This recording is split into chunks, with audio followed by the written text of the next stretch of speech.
need to understand, first of all, the scam of Palestine, or you can call it the myth of Palestine. That, first of all, Palestine invaded the American politics in the worst possible way. And many politicians try to exploit the situation, trying to please Dearborn or trying to please the emotional mob on the street, compromising the American interest and compromising the American security. And with that said, we need to understand that this is an invasion of ideologies, and this is a war of narratives. So politicians who have been exploiting the situation to gain a little bit of votes here and there, they are being selfish.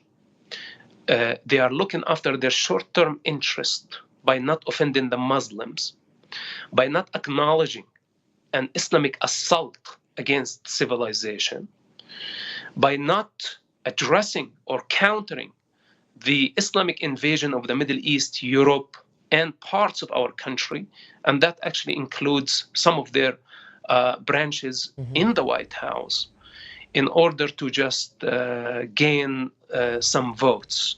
Well, this is very low. This is as low as it can get. The American national security is above politicians.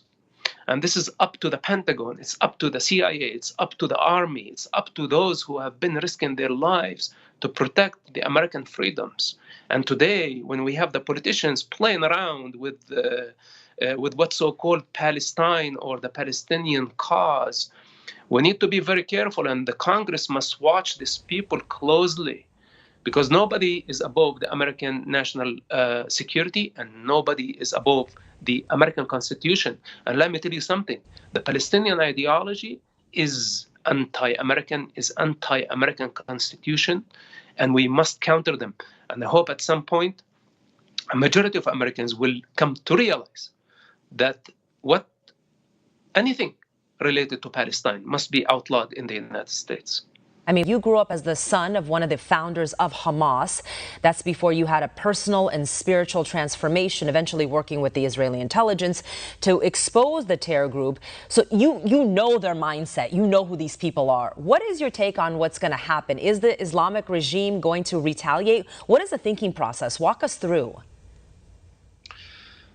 You know, this is the Iranian game, or let's say the Islamic Republic's game, that they started this war since 1979 when they came to power. And they have been funding, planning, plotting the destruction of the State of Israel.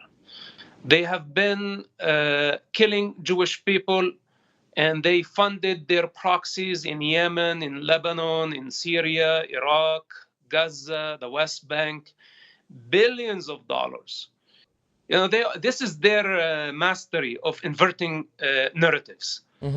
First, they commit the genocide, then they cry that they are a genocide been committed against them. They are the invaders. They build their mosque on the top of the Jewish temple. Then they say, this is our mosque. They try to ethnically cleanse the Jewish people. Since 1948, endless attempts.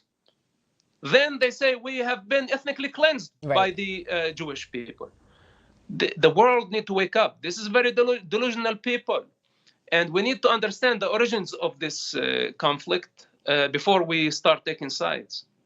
You're right, but it feels like Israel is losing the PR war because of the social media. You see what's happening on TikTok, the useful idiots who basically are calling all of it a resistance movement.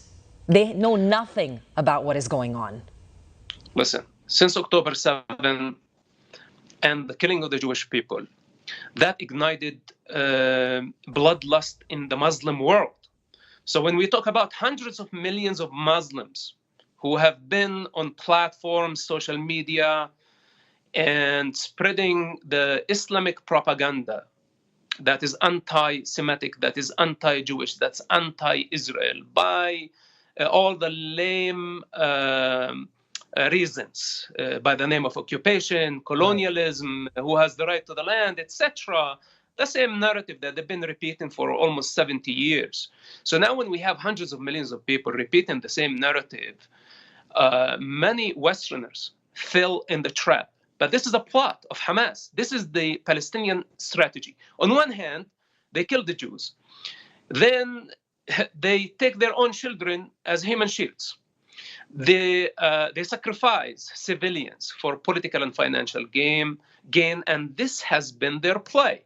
Now, many Westerners, in the face of the Gaza strategy and the lack of understanding, by the way, of the culture of sacrificing civilians, it's beyond the understanding of the Westerners. So many people driven by very strong emotions that they did not want to see the death of children, hurried to blame Israel. And in the meantime, they validated the Palestinian evil practice of sacrificing children. This is what we are dealing with. It's human delusion, is not seeing things for what they are. And I hope that at some point, the truth will prevail. Yeah. How do we get the hostages back?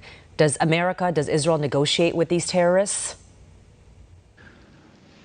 Look, it's negotiating with terrorism is a dead end. But Hamas still has something to lose, and this is their very own lives. Assassinating Haniya, by the way, was a very clear message to the rest of Hamas leaders that if you don't return the hostages, you are going to be next. This was the message. The message was not only to Iran or to others. It was directly to Hamas negotiating team that you must reach a deal and you must return the hostages alive. And if they don't, you are next to Haniya. So now the negotiators of Hamas, call them whatever you want, they need to figure this out. We have innocent hostages who were kidnapped from their backyards, from their living rooms. That includes infants. And their families want them back. It's the obligation of the state of Israel, it's the obligation of any decent human being around the globe to bring those innocent people back to their families. And if Hamas think by returning the hostages, they can get away with their genocide that they committed on October 7th, they are totally mistaken. Justice must be served. And there is no way around it, because if the United States, if the rest of the world validate Hamas evil, then we are all in trouble. Yeah, we do have lawmakers who, and it's not being widely reported, but we do have lawmakers who want answers about the Iran envoy, Robert Malley, who had his security clearance revoked.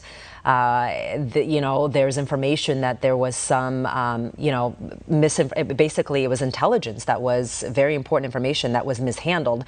So the American public deserves to know what happened, and he had close ties to the Islamic regime. So we're watching that story very closely. But Mosab, before we go, I want to talk about your new book, From Hamas to America. Where can people get it? What's it about? What are they going to walk away with? Well, this basically this is the second book. It was written actually before October 7. It's published just recently.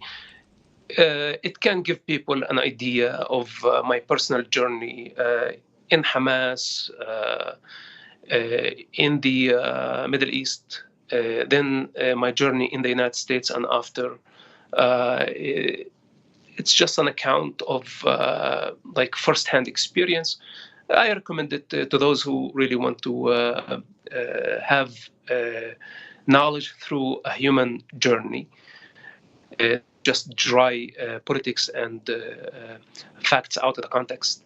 So it's up to the people. I think it's available. I don't know where it is. It's everywhere. I saw it. You can get it anywhere these days. So it's worth a read. Mosab, Hassan, Yousef, I know you're very busy. You made the time to come on here. I really appreciate it. I think your voice is so important, and what you say, people should be listening to what you say because you have firsthand knowledge of what is happening. Thank you, Stella.